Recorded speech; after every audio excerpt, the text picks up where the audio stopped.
Hey everybody, this is Greg Lewis coming at you from my Metastock basement studio. Thank you so much for attending today's weekly market recap. Today, as I mentioned, I'm coming at you from our basement. A little note on that situation. Currently, our local government, the Utah State Governor here in the United States, has told us that it's okay if we want to go back to work, but our management has decided that since really we don't need to for our company, we're still working from home. So for at least the next few weeks, I would guess, we'll be broadcasting here from the Metastock basement studio before we get back to the Metastock proper studio at our office. At any rate, today's guest presenter is Toni Turner, and today's host is going to be Jeff Gibby, and as you can see, we'll be starting here in about 8 minutes.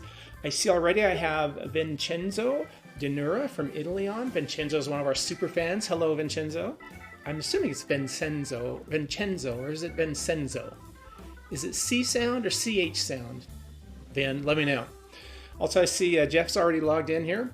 And hey, as you're logging in, I see there's several people coming in now. Go ahead and just say hi and let us know where you're from. That would be awesome.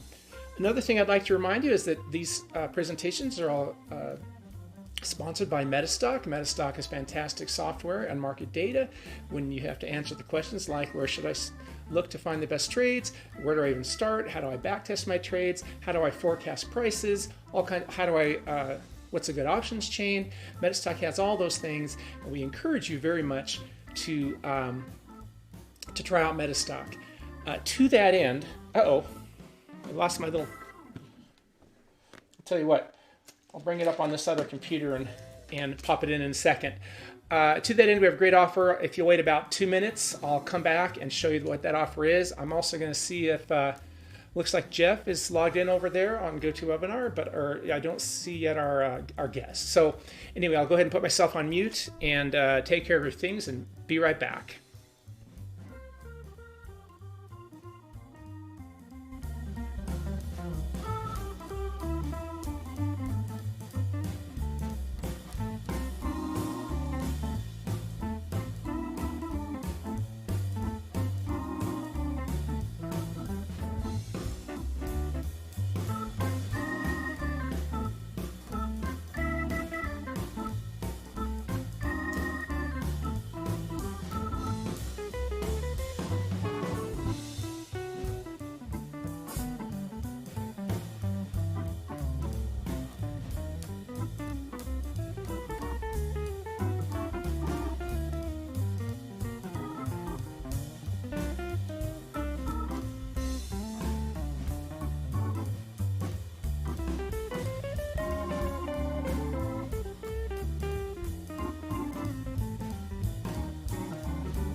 Forgot to turn on the auto. Quick story. So here locally, we use a company called CenturyLink for internet, and I got a new internet service about 2 months ago, and since that time, my fiber optics cable has just been lying in the front yard because it was during the winter and they couldn't bury it, and so they've been behind on doing that process. So about 20 minutes ago, I walked outside to see what was going on, and they were digging up my yard and fixing to bury this the cable that runs the internet through which this magnificent studio runs. And I said, hey, I'm going to need that to be up in about 20 minutes. And she said, no problem. And sure to her word, this internet was up about 5 minutes before I had to broadcast. So thank you to CenturyLink of Utah. Really quick, I did mention that we're sponsored by Metastock, and if you don't have Metastock yet, or if you don't have Metastock 17, I want to show you something. You can get Metastock by going to, there's a variety of ways you can get Metastock, but right now we're running a great deal. It's at metastock.com-ADMM420. ADMM420, and this is what the website looks like. You'll see that you can get some great deals on Metastock New, on Metastock Upgrade. You can also get great deals on some of our add-ons, our non-subscription add-ons. We have a variety of add-ons available for Metastock and some of our subscription add-ons. and it's definitely one of the best times. It's definitely one of our best sales of the year, I have to say, and it's definitely worth you checking out. Metastock.com/ADMM420. Go ahead and check it out. So I'm gonna say I'm still not seeing our guests, so I'm hoping we'll be set in 4 minutes. I'll see if I can get in touch with Jeff and see what's going on the other end. In the meantime, listen to some jazzy music, and we'll see you in about 4 minutes.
Hey everybody, we see we got Toni and we got Jeff online, so it looks like we're pretty good to go in about 1 minute. And I see that we have Giancarlo Del Grande. Boy, I'm guessing that's an Italian, as well as Francisco Giuvia.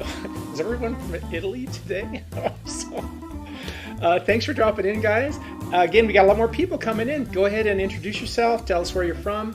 We'll be starting in about 56 seconds. Thank you so much.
Okay, so unfortunately, let me come over. Unfortunately, Jeff and Toni are having a technical issue, which ruins my like 5 or 6 a straight presentation record of having not to be able to start right exactly on time. So I'm waiting to hear back from Jeff to tell me when they're good to go. So you're going to have to give us just another minute. While I'm waiting, I'll let you peruse this website that I was just showing a second ago. And thank you so much for your patience. And again, as you're coming in, oh, well, look at this. We got somebody coming from Dubai. Yeah, I think you guys are doing this on purpose. I cannot pronounce one of the names I'm seeing on this chat. Milton. All right, Milton. And Ravenby. So thanks for dropping in, everyone. We've still got a lot more people coming in. And I'm going to check in with our guest speaker and see how things are going on that end. Give it just another second, please.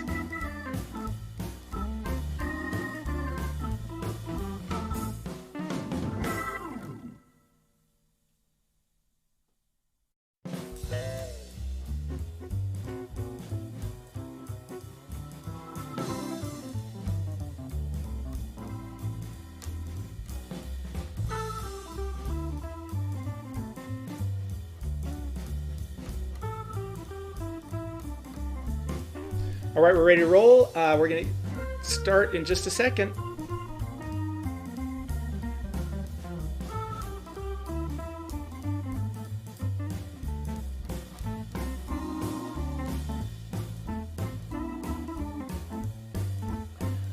Hey everybody, Jeff Gibby here. I hope you're doing well. Thanks for coming today. Let's go ahead and we're going to do one of my favorite sessions. We do this every week. We call it market recap. So the first thing I'm going to do, though, obviously is going to read this legal disclaimer out to you. Today's demonstration is designed to instruct you on using Metastock and the accompanying software plugins. It's not a recommendation to buy or sell, but rather guidelines to interpreting and using specific indicators and features within the software. The information, software, and techniques presented today should only be used by investors who are aware of the risk inherent in trading, and Metastock shall have no liability for any investment decisions based on the use of their software, any trading strategies, or any information provided in connection with the company. So I hope you enjoyed that.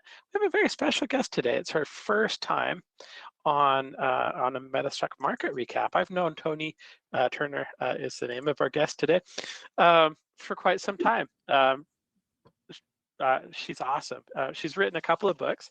One is, and I've got them listed right here, but she's written several books: A Beginner's Guide to Day Trading Online, A Beginner's Guide to Short-Term Trading in the New Stock Market, Invest to Win, in Earn and Keep Profits in Bull and Bear Markets, and the GainsMaster Approach. And so Toni and I have worked for a number of years together. I think it's been at least like 6 or 7 or 8. She's awesome. I love having her on. We should honestly have her on more often, but in any case, that's my introduction to you, Toni. How did I do? Hi, Jeff. You did great. And you know what? We go back a lot further than that.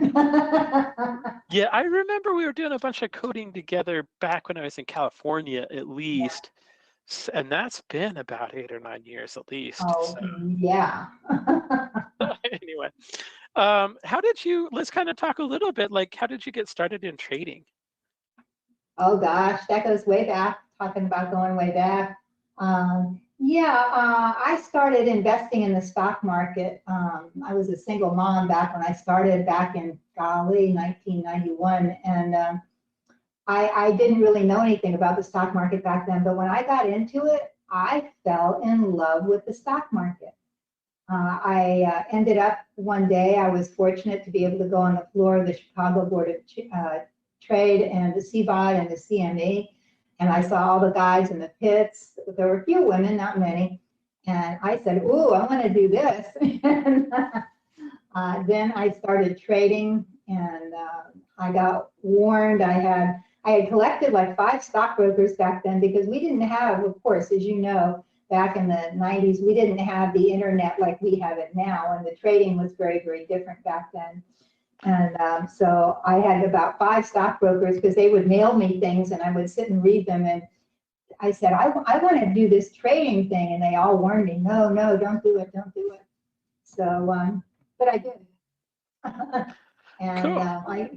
I did it, and I ended up moving to New York. And back then, I don't know if you remember, we had trading rooms all across the country. We actually had like offices where as a trader, if you would go and sit with other traders, and hopefully you would have a mentor or two, which we had.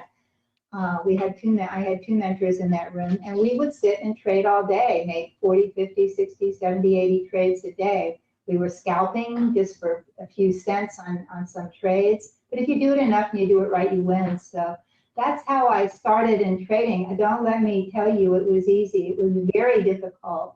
Lost money, got my head handed to me, learned all those bad words we were talking about earlier. But I for whatever reason, I survived, and I've been a writer. So then a friend of mine said, you've got to write about this. You've got to write about your experiences. So the whole thing has been a wild and woolly adventure, and I've loved it. I've met people from all over the world, people like yourself. I've met traders. I've talked at numerous probably hundreds of trade shows, and what a wonderful blessing the whole thing turned out to be. So now, can I ask you about how many trades are you making currently then? If you were used to be doing, you said 40 or 50 a day? Yeah, we were scalping. Oh, I don't do anything like that anymore. Okay. Very cool. We're looking, right now you were looking at a chart in the Dow. Obviously, there's been a little bit. What surprised me is kind of the where we're ranging at lately. It just doesn't seem like, it seems like we're a little bit range bound. If that's fair, if we're talking about a range of 100 or 200 points, we're not limiting up or down right now. Give me an idea of what you're thinking about in like a current market scenario. Well, this is actually a chart, Jeff, of the S&P 500 spider, the SPY, and as you know, this is the ETF that closely follows our S&P 500 index. So today, right now, of course, the market's closed. The SPY is closed right here at $285.56. Now you know that back up here on, was it February 19th, it closed at 338, all-time closing high. Then, and that was 3220 or so in the S&P. Then it moved all the way down to the lows at 218 down on the big March 23rd we all remember, and this was terrifying. And of course, this is on the coronavirus move. Then it bounced on that low. We were fortunate that the buy the dippers finally came in, and we of course started hearing about potential vaccines and so forth.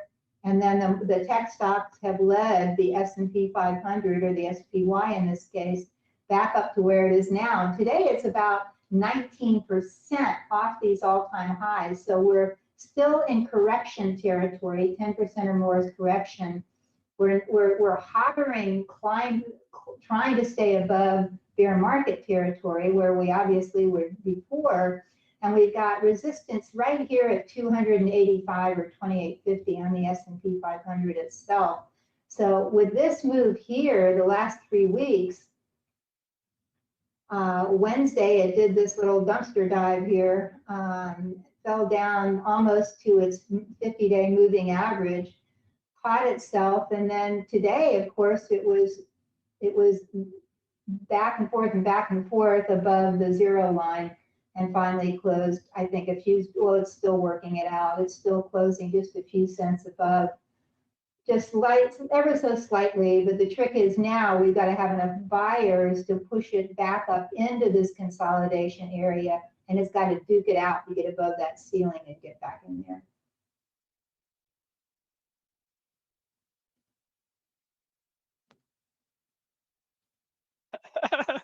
I was seems like I'm not in control of my microphone right now. Francisco has a question. I think it's a really good question. What moving averages are we using? And maybe we can go through the indicators that you've got loaded here on your display. Okay. Yeah, and yeah, you cut out there a minute, so I didn't hear the last part of that. But I think you said, what are the moving averages on my chart? Yes. I plot the 20-day on my indexes, and I have another chart I can pull up for you for when I'm actually getting in and out of trades. But on index charts, I use the red line as the 20-day. These are all simple. The 20-day simple moving average, The green line is the 50-day simple, and the black line is the 200-day simple moving average. Now down here on the indicators below price that you see, I have the 14-day RSI, and below that I have the MACD. And of course the MACD is really a trend following indicator, and it's just simply moving sideways here. It's taking a nap above the 0 line. The RSI is a little more dramatic, but right now it's kind of sleeping too. So the market's been sleeping for the last 3 weeks. Yeah, it's kind of like it had a bunch of energy and it just needed to take a nap or something. Like it's been really, to me, just how consolidated the action has been compared to what it was like in mid-March. It's been very muted to me. I find it surprising. Milton, you were right. It's the 20, the 50, and the 200, and those are all simples, right, Tony? Yes. Okay. And so we're thinking, and then you're thinking maybe that since we closed just above the is that the 20 is the red one, right? Right. Hope maybe we'll be able to kind of push up into consolidation, but we'll see next week is kind of the way I read that. Yeah, I mean, absolutely. And actually, I think has a lot to do with, do you want me to move on here to another chart? Sure, absolutely. Okay. I think it has, let me see if I'm, hold on. I have to do this in a different place. Hold on. I have to cut your face off the screen for a minute, Jeff. I apologize. Oh, I think no problem. Can you still see my chart? Yeah, we see Apple. Okay, good. Then, yeah, I'm kind of right at the moment anyway. Apple is really the one taking, and I really can't draw it up to, well, I can draw it up to today's low. I'm drawing a short-term trend line. Apple is really leading a lot of the tech stocks, or at least the whole tech stock movement right now, of course, with exceptions in semiconductors, and that's a big deal. But it seems to be leading the QQQ, the Invesco QQQ, which, as you know, is the ETF that follows the NASDAQ 100. But we're back to the old days where it was like wherever Apple goes, that's where the market's going to go, and that hasn't been for quite a while. But it started again recently, I've noticed, and so I kind of course, that doesn't mean that every single stock follows Apple. It doesn't. If we go back to the SPY, we can say, well, in markets that are moving higher, in bull markets, and we're not exactly in a bull market for sure, but in bull markets, 3 out of stocks will follow the S&P 500 higher, and 4 out of 5 stocks will follow it lower. Now, of course, that doesn't include commodity stocks, but that's kind of the way things happen. And if you keep the S&P 500 or the SPY on your screen when you're trading, and right now either the QQQ or Apple, with most stocks, you've got a pretty good idea of where the market's going. And I never ever make a trade without having, actually I use the futures, but without having, those are an extra cost that some people don't, want to have. But I keep the S&P 500 and the NASDAQ 100 or the QQQ right where I can see it, because that kind of gives you a limited but very definite crystal ball as to where the market might be going in the short term. Great. Let's see. Anis over YouTube says, glad to hear Tony. Love to have more sessions of Tony and Alexander Elder as well. So welcome to the room. We should have you on more often, I think. Milton has a question I think is kind of interesting for us. He says, I assume it's a he, Milton. I'm not sure, but hey, Tony, how do you go about preparing your list of stocks to trade before market open? And do you ever take trades intraday that you did not originally plan on? Yes and yes. So to prepare a list of stocks, actually, I can show you right here. I'm on the right screen to do this. This will, some people might think, oh my gosh, how could you do that? Wait a minute. Okay, Milton, if you can see on the left side of my screen, you can see all my futures and everything down here. You can see on the left side of my screen over here, I have a list of a bazillion indexes. Don't worry about the ones on the top so much. But the point is here, I start down here with the SPDR ETFs, and I go through ETFs, and I have a Metastock So Cool, and I'm sorry, this is getting messed up. I should have cleaned this page up more, but here, I go through the list of SPDR ETFs, the S&P 500, and you can find those at selectspiders.com. And I'll go through these ETFs, and I'll see what sectors are doing well and what sectors, got to override that somehow, are not. And then I decide where I'm going to pick my stocks from. So like, for instance, today, I was looking at the ITB, which is the iShares Home Construction ETF. I've got a bazillion ETFs on this watch list right here. You certainly don't have to. I've just collected these through months and years. So and you know what? After you get used to looking at charts real fast, you'll get to where you can go through them. I can go through those pretty quick. And then I find an ETF that I say, okay, this isn't a good uptrend. I don't want something that's overbought or that's really flown and that's going to, that stands a chance of cratering. And now on this chart, you're going to see what I use for my setups. So in addition to the 20-day moving average, the red line, I also use the green that the 50-day, the 20-day, the 50-day, the 200-day. But to this chart, I've added, I guess it's a pink or lavender line, is the 8-day moving average, and the blue line is the 13. And so I add them because I use them to drill down to my entries. That I'm looking right now at the ITB. Is this an exciting tech stock? No. Or tech ETF? No, it isn't. But I don't care. I don't care what the symbol is on my chart where I make money, or what the symbol is of the stock or ETF. It doesn't have to be Apple. It doesn't have to be Netflix. It doesn't have to be Google. It can be something as unassuming as the iShares Home Builders ETF, as long as it's making money or has the capacity to do so.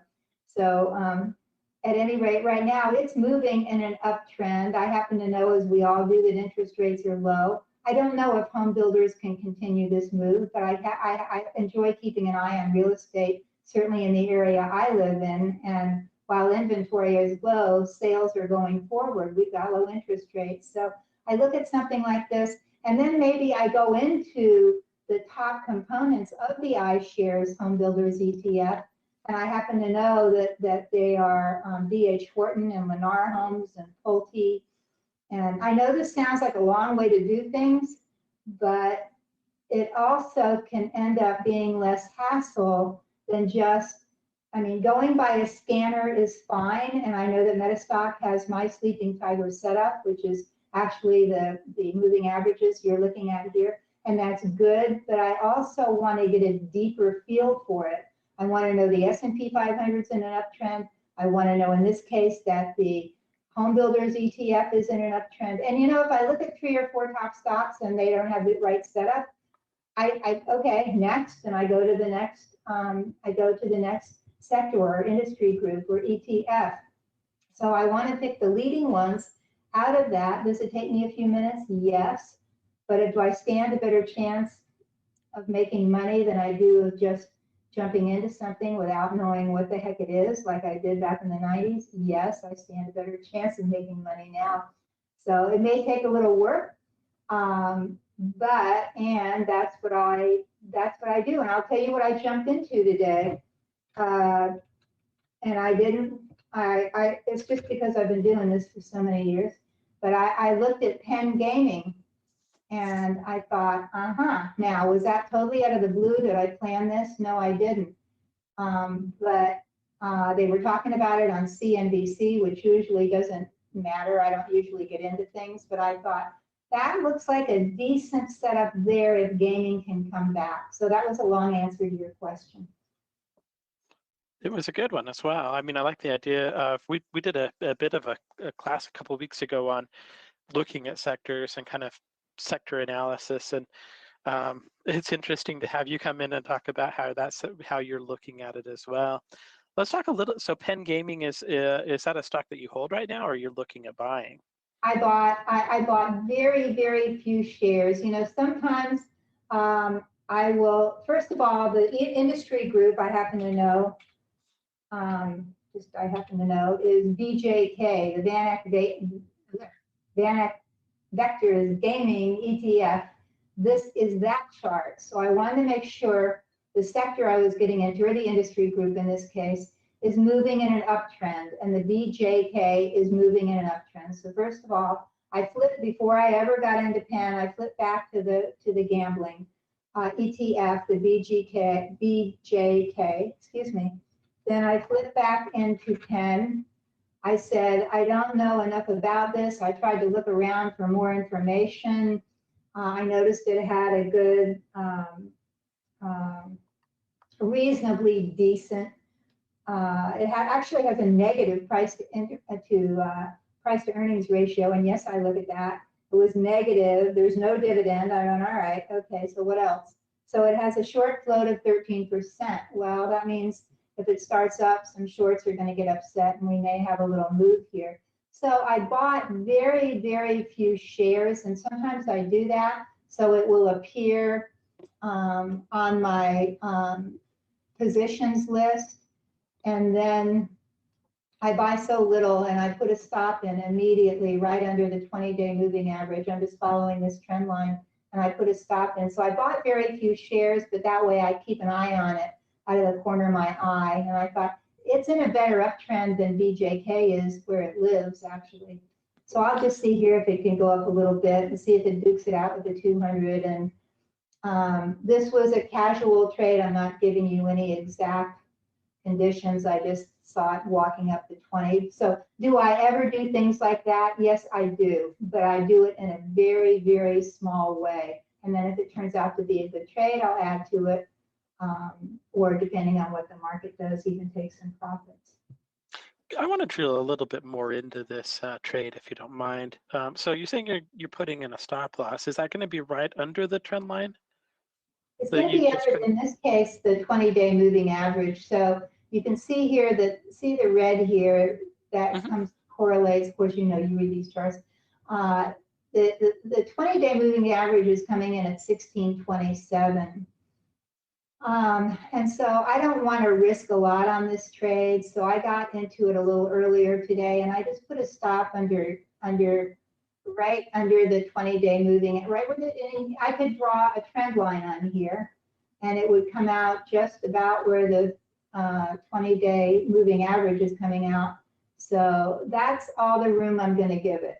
And then if it starts moving up, what I will do is I will probably move my stop at some point to closer to the 13-day, the blue line moving average, depending on what the market's doing. If the market's getting real cranky, some people, Jeff, when the market gets cranky, it depends on what you're doing. If I want to be in it for the long term, like I've got JP Morgan Chase, right? And it's like, heck, that's the best bank in the world. I'm not going to take a loss on it, but I give it more leeway than I do a gaming stock, a tiny gaming stock, let's just say, because face it, it does have a positive price to earnings ratio, and it's, you know, JP Morgan's a different ballgame than Penn. Sure. Let's see. We do have a couple more questions. Francisco is asking if you could go through the moving averages again that are on the chart. Yeah, I mean, I guess it's kind of hard to look at here. I'm so used to it, but the 200-day moving average, of course, is that's the black line here. That's a very important moving average. You want your stock generally to be trading above it, and if it isn't, you sure want to know where it is, because the longer a moving average is, the tougher it is when price has to go up and bump its head on it, right? That's a much stronger dude than the 3-day moving average, all right? So when price gets up to it, you got to know where the 200-day is. It's a major moving average. The 50-day moving average is one that's watched by a lot of institutional traders.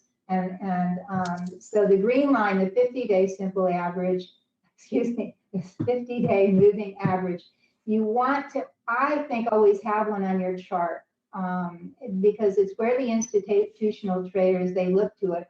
Price is above it, that's good. Below it, not so good to a lot of them. So I have that. The 20-day moving average, there are usually 20 to 21 trading days in a month.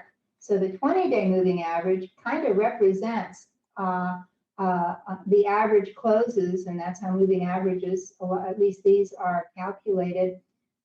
You want to know where this is a month's worth of trading in each point along here that's connected by a line. So you say, okay, on a monthly basis, Penn National Gaming is above the 20-day. The 20-day is moving higher. That's a good thing. It's above the 50-day. The 50-day has just come down, and now that's in the right place. Although it's moving down, it would be because of this huge move, but it's still above the 50-day, so that's a good thing. Where's the next resistance point up here?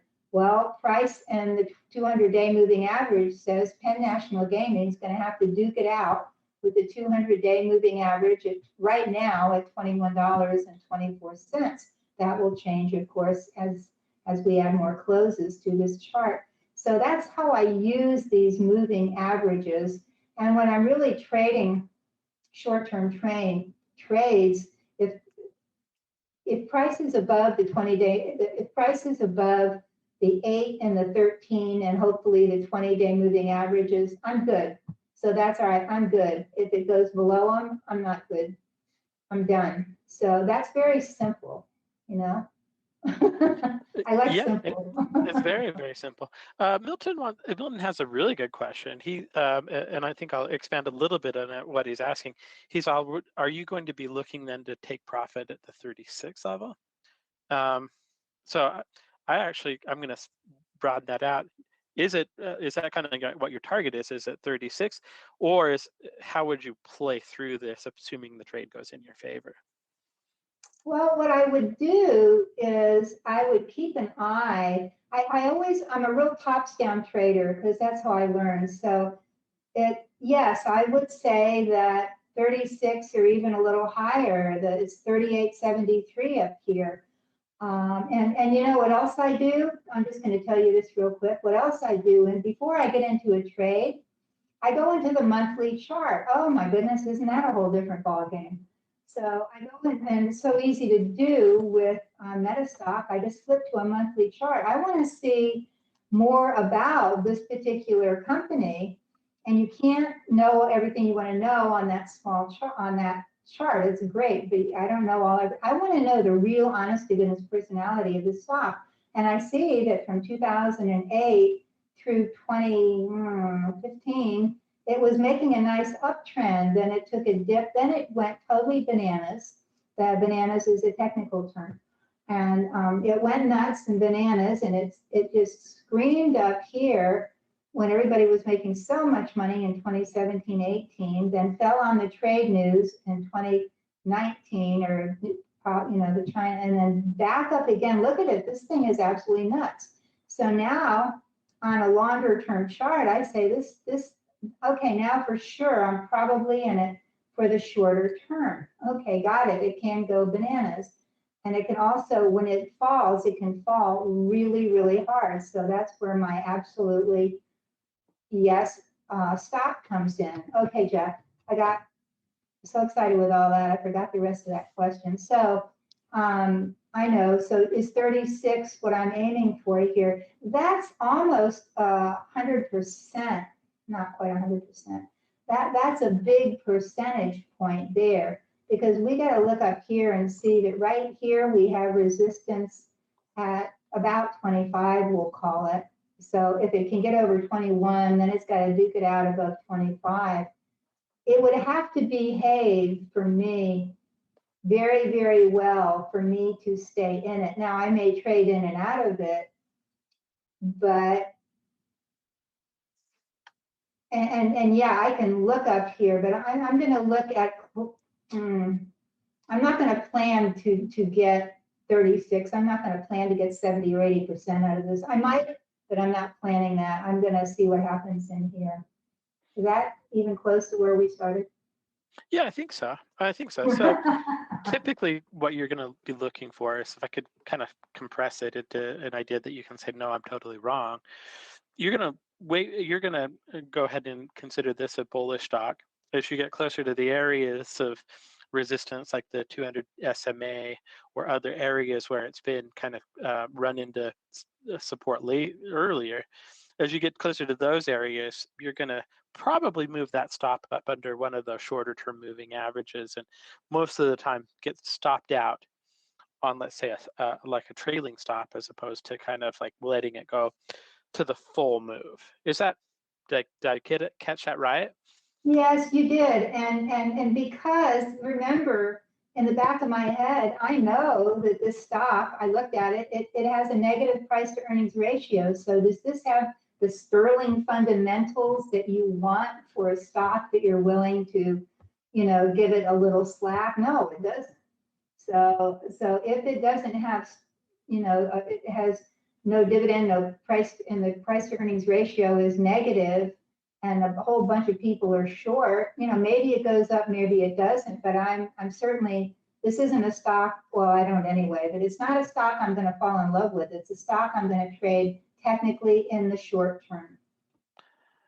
Milton wants to know, is that an ascending, would you say that's an ascending triangle pattern on the chart? Could be. Well, let's see. We can draw all kind of lines on here with my brand new. Yeah, we can find any pattern you want, Milton.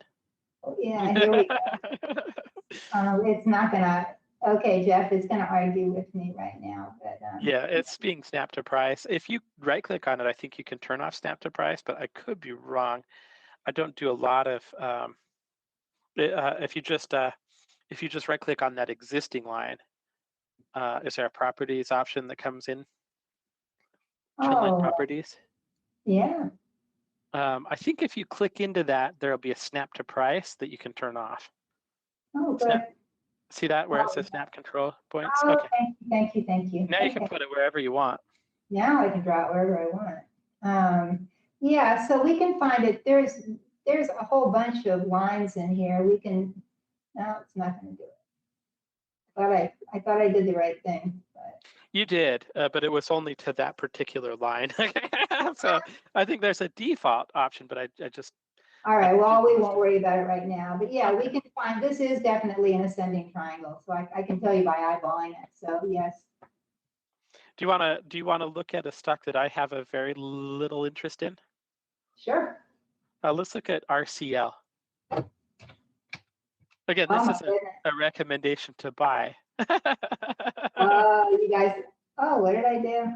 You guys have guts. That's what I did in the old days. And I love stocks like this. I was looking at Nordstrom and Macy's today. Yeah. I wouldn't buy a lot of this. I bought a little bit of it just because I anticipate, like, at some point we're going to be moving back into the economy, right? But like, I'm not sure it's even a smart trade. That's why I wanted to get your take on it. Well, I mean, what one thing here is doing that fundamentals or not, it's making higher lows, and higher lows are always, Tony, higher lows are a good thing, because it means that that the buyers, I mean, this is just very simple trading stuff, as you know, but right here's the low back down here, March 18th, okay. Then it flew up probably on a short squeeze, then fell back down, but it didn't retrace all the way back down, Jeff, down to the low of 19.25. My gosh, this stock used to be trading, holy cow, at $135. Ooh, okay. Right. Ooh, that hurts. So it made a higher low here at the beginning of this. I bought it at 124. Should I still hold on to it? No. Don't tell me that. It's making higher lows, and today it finally closed above the 50-day moving average. That's all I got. Yeah, okay. Milton says, I think they're already opening up the cruise ship, so fundamentals might be turning in your favor. In other words, they have more than zero revenue. Is that what you're saying, Milton? I feel sorry for, oh my gosh, I feel sorry. Well, did you guys Macy's today? Did we look at Macy's? No. Did you look at Macy's? That's a hoot. No. I love Macy's. Anyway, I mean, to go in and shop, I love Macy's. But Macy's, I looked it up. Now, I'm sure they won't be able to continue paying it, but they pays a dividend of like 28%.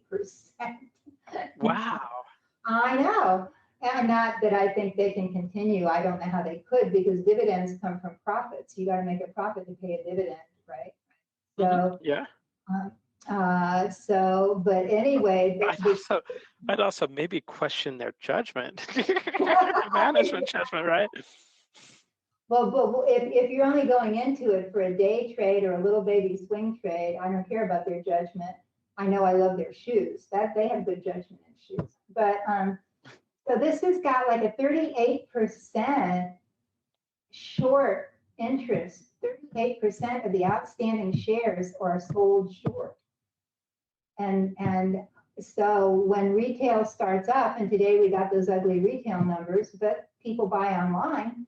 And when this starts up, can you imagine 38% short interest? There's going to be some short misery out there. And it was shown today in JW Nordstrom, which of course, you know, is similar, but a different, same shoes, different store.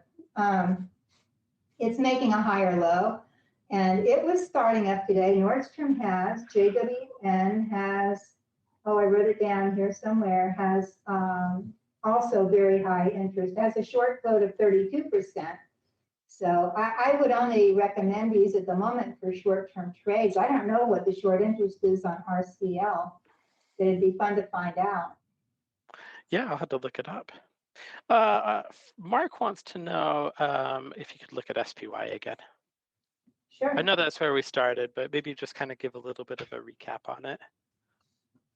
Yeah, and SPY is another one that, I mean, I see a ginormous diamond here in my head, but it's another one that I think it's important to look at long-term charts, because then, I mean, okay, so you meet somebody at a party and they seem like a very nice, or he or she seems like a nice person, but you don't really know, huh?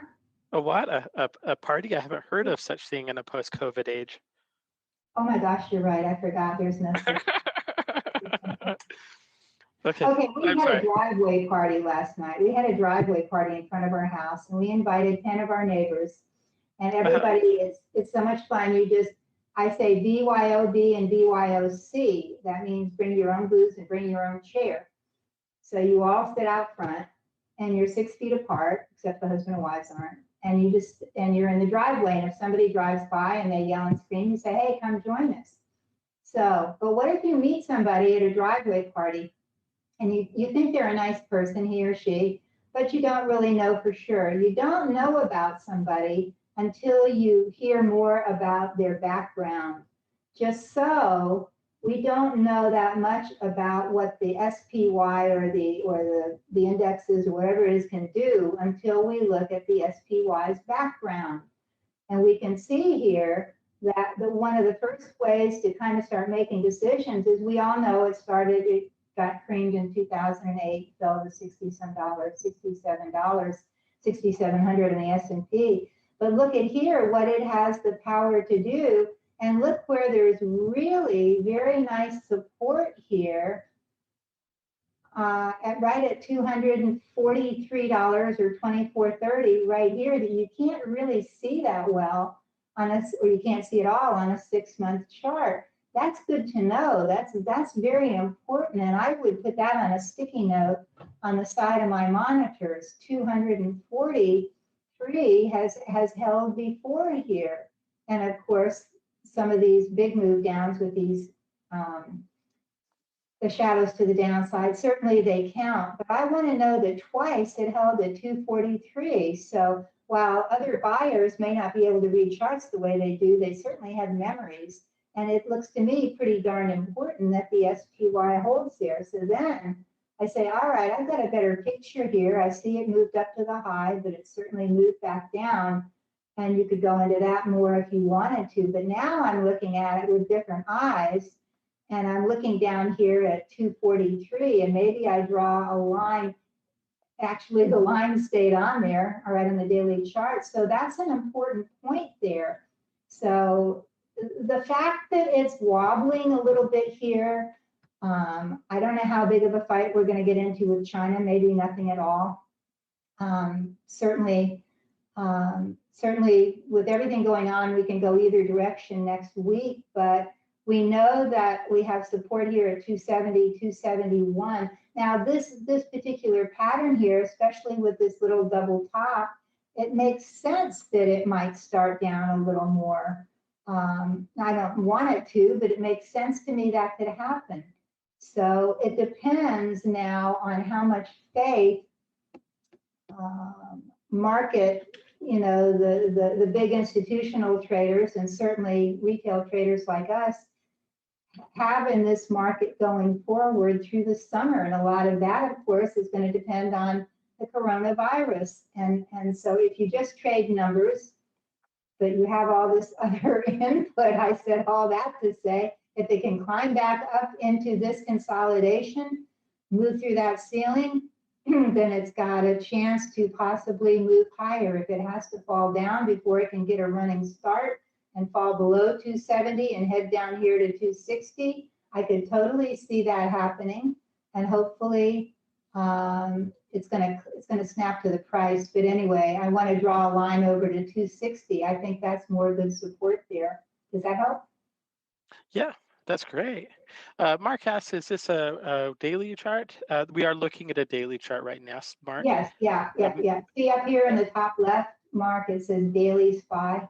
That's where we started with a monthly chart, and then we went to a daily chart. Okay. Here's another. Oh, Kelly had a comment. The RCL short interest is 12.18%. Oh, all right. Thank you, Kelly. Anything over 10 is worth noting. When it gets as dramatic as Macy's, like 39%, and it's such a low price stock, you know, then I have to say, wow, I'll be maybe a few shares, with a tight stop. Thank you very much, Kelly. Nice wants to know, is level 2 overemphasized nowadays for day trading? You know what? I don't think it is as much, because level 2 was, and I don't use it as much anymore. So I really need you to talk to somebody who uses level 2 screens all the time now. I don't day trade like I used to. And if I do, I've done it so long, I can just do it with a chart. But, you know, back in the old days, you're probably too young to remember, I know Jeff is, but we used to trade with decimals, not decimals, we used to trade with fractions.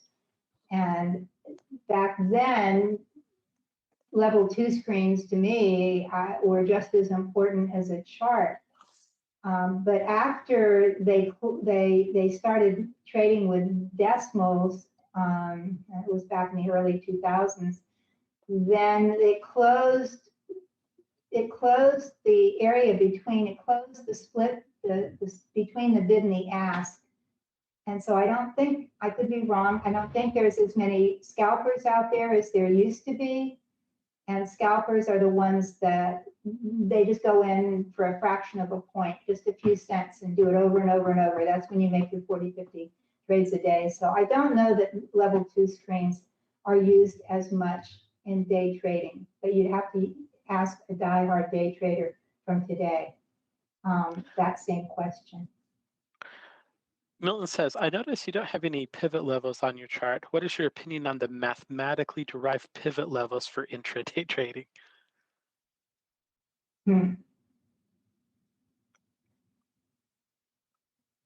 Mathematically devised. Do you use pivot levels? I think is probably a better way to frame that.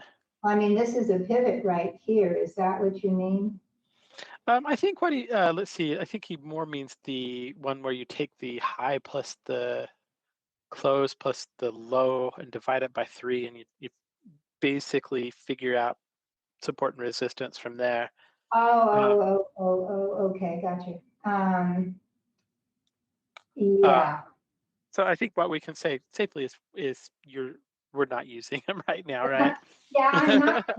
Not that it's not. It's probably a great thing to do. It's just not. It's not what I'm doing, but it's probably a good thing to do. I know what you mean, but I don't use them. Yeah. Okay. Apex Venus says, which is best, Forex or stocks? Oh, there's no best. There's no best. There is no best. It's whatever you can do. That's best for you. I don't believe there's an answer there. Let's see, Mark, to answer your question, she's using the Metastock Zenith platform and the charting that's in there. So let's see. That looks like we're coming to the end of the questions. Did you have anything else? Is there anything else you'd like to talk about? Any final thoughts? Just to be really I mean, everybody's going to tell you that. You know, I'm always the mom saying, put in your stops now, be good.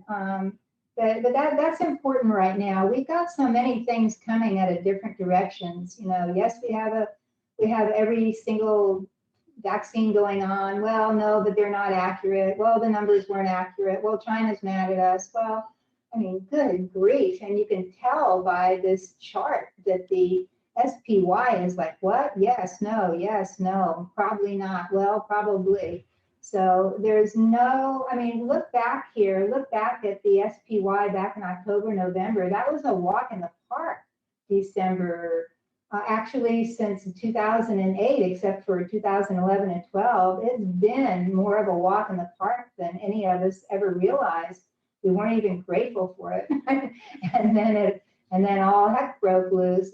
So I would just say here that I suspect the market's I would imagine at some point here it's gonna roll to the downside a little bit. I don't want it to, but it doesn't care what I think. I think we'll probably trade in ranges here a little bit until I think second quarter is gonna be rough. I hope not, but I think it might be. I think more of the reality might come out of this pandemic, a little more of how it's affecting businesses and people. And then after we get through that and get through the second quarter, then I suspect, and God willing, that we have some cures or vaccines or something good to help us get over it. And then I suspect we'll get a move up in the market from there. And this has been one resilient market to fly up in the face of everything that's happened. We have very definitely buyers out there, but be careful. Don't give back what you got from this last move up. Please keep your stops in, and remember that a lot of times standing on the sidelines is a really good place to be. I really appreciate Jeff having me on. Metastock's an awesome software. I love it. I couldn't trade without it. And if there's anything else I can do, just say, please be careful and keep your stops in. We've loved having you on here, Toni. Appreciate your time. Appreciate you spending some time, minutes with us and the insight. So want to say thank you. I'll say thank you everybody for watching. I hope you enjoyed it. I hope you learned something. And I think I'll say have a great weekend, and we'll see you at the next event. Thank you. You guys be safe. Thank you, Jeff. Thanks, Toni.